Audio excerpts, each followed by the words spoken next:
Shohei Ohtani emerges from the dugout, heads out to the bullpen to warm up for his first pitching appearance in almost 2 years, and his first one as a Dodger.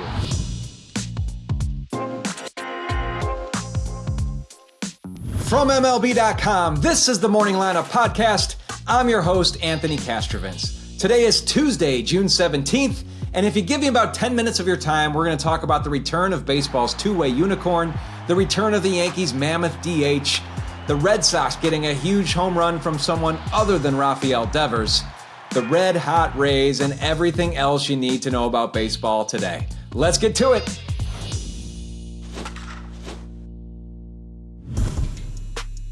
For Shohei Ohtani, it was back to business as usual Monday night. And of course, for everybody else, that is unusual. Before Ohtani arrived to the United States, the American or National Leagues had not seen an elite pitcher and hitter in the form of the same person since Babe Ruth stopped throwing the ball and focused firmly on belting it for the New York Yankees. And in the 22 months since Ohtani's last start for the Angels in August of 2023, we were back to a two-way-less existence. Well, no more. Last night, Ohtani made his highly anticipated return to a major league mound against the Padres at Dodger Stadium. Even though he was only billed as an opener, ticket prices ramped up on the secondary market, and Ohtani got a big reception when he took to the field to warm up.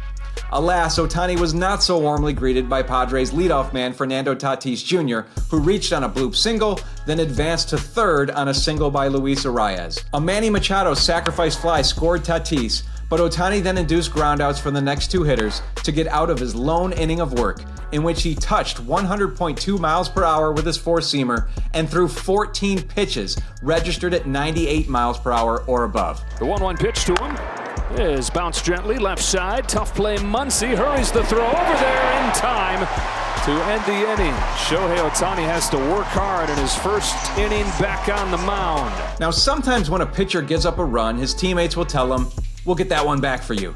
In Ohtani's case, that is a conversation with himself. In the bottom of the third, Andy Pages doubled and advanced to third, and Ohtani knocked him in to tie the game. And a 1-0 from Cease. He smacks it out of left center field, and he's tied it up. Later in the fourth, after the Dodgers had taken a 4-2 lead, it was Ohtani adding on. Ohtani climbs the ladder and golfs this one into right center field, a base hit. His second run batted in. The Dodgers were well on their way to a 6-3 win, their third straight. And now they've got a pretty good pitcher getting stretched out in their rotation. One anonymous American League executive quoted by our reporter Mark Feinsand had the same reaction as the rest of us to that shocking Rafael Devers swap on Sunday night. Is this trade real? It is real.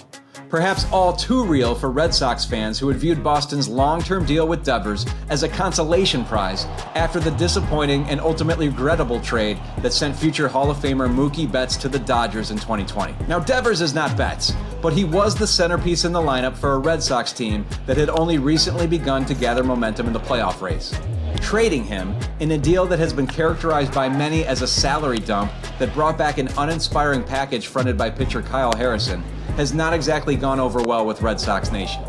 On Monday, the Red Sox began life without Devers by opening a series in Seattle. Prior to the game, Boston Chief Baseball Officer Craig Breslow spoke with reporters over Zoom about the deal. He said that Devers did not demand a trade as a result of the positional drama that's surrounded him this season, but his camp did make it clear that a change of scenery might be best. As for what this means for the 2025 Red Sox, Breslow said this trade does not mean they're waving the white flag. I do think that there is a real chance that at the end of the season we're looking back and we've won more games than we otherwise would have. The only way for the Red Sox to prove Breslow right on that bold assertion is to somehow score a bunch of runs without him. On Monday, it was rookie Christian Campbell in Devers' DH spot, albeit in the 9-hole. But more meaningfully, it turned out, it was the recently promoted top prospect in all of baseball, Roman Anthony, getting the start in the number 3 spot. And Anthony, who was off to a 1-for-19 start to his career, got Boston on the board. And a high fly ball. That's driven deep to right center. It's back there. She is gone! Home run, Roman Anthony, number 1. So there's your ceremonial turning of the page for the Red Sox as Anthony crushed his first career home run to put the Red Sox on the path to a 2-0 win over the Mariners, their 6th straight. Hey, maybe Breslow is onto something. although that's an admittedly tough sell to Red Sox fans right now. Coming up, did you see that gigantic human being in the Yankees lineup Monday night? No, not Aaron Judge, the other gigantic human being. We'll talk about him after the break.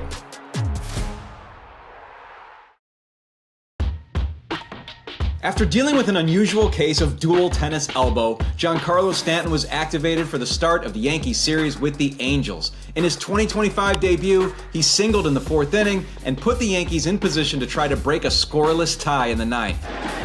Hit shortly and passed.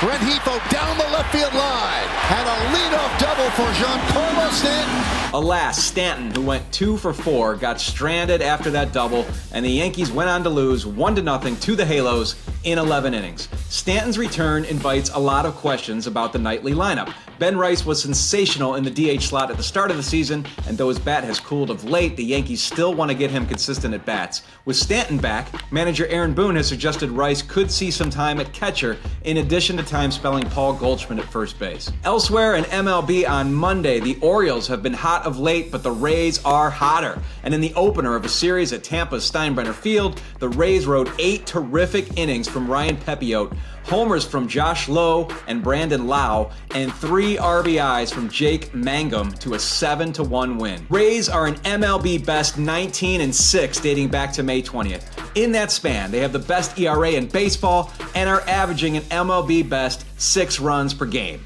That'll play. Rookie Mick Abel has given a boost to the Phillies' rotation of late. Abel ably held the Marlins to 1 run over 5 innings in a 5-2 victory in Miami that lowered his ERA through 4 starts to 2.21. Nick Kurtz's 7th homer of his rookie campaign with the A's was a huge one. A 2-run shot off Brian Abreu in the bottom of the 9th to give the A's a 3-1 win over the Astros. Break up the Rockies? Yes, the Rockies. Behind 2 home runs from catcher Hunter Goodman, the Rockies beat the reeling Nationals 6-4 in D.C. After famously losing 50 of their first 59 games, the Rocks have now won 6 of their last 13. Don't call it a comeback. No, seriously, don't. They still have a long way to go. Elsewhere in baseball, this wasn't MLB, but we couldn't let you go without mention of the first College World Series no-hitter in 65 years. It was thrown yesterday by electric Arkansas right-hander Gage Wood, the number 50 overall draft prospect for 2025, according to MLB Pipeline. He took a perfect game into the 8th inning against Murray State, allowing only a hit by pitch in the complete game effort, in which he struck out 19 batters. This was only the 3rd no-hitter in the history of the tournament. Pretty cool stuff for Gage Wood, who put on a strikeout-laden performance reminiscent of Kerry Wood, no relation. All right, it's happening tonight at Oracle Park in San Francisco, the beginning of the Rafael Devers era with the Giants. 2 days after he was acquired in that shocking mid-June blockbuster, Devers will be formally introduced at a pregame press conference before the Giants open a 3-game series with the Guardians at 9:45 p.m. Eastern Time, 6:45 local on MLB.tv. On Monday, Giants general manager Zach Manassian appeared on MLB Network and was asked what the positional plan is for Devers as he joins a team with third baseman Matt Chapman, currently on the shelf with a hand injury. The ideal situation for me is Rafi in the batter's box, first and foremost. You know, we're a players first organization. We want to make sure we take care of our players as well as we can. And we're looking forward to having these conversations with Rafi and getting them in a Giants uni. Though this Rafael, unlike that painter Raphael, is not Italian, I will note that it's Italian Heritage Night at Oracle. A presto, Rafi Devers. That's all for the morning lineup today. Matt Monaghan is back in the saddle tomorrow. Until next time, thanks for listening. Please be sure to leave us a rating and review. Share this episode with the baseball lovers in your life, and enjoy the games today.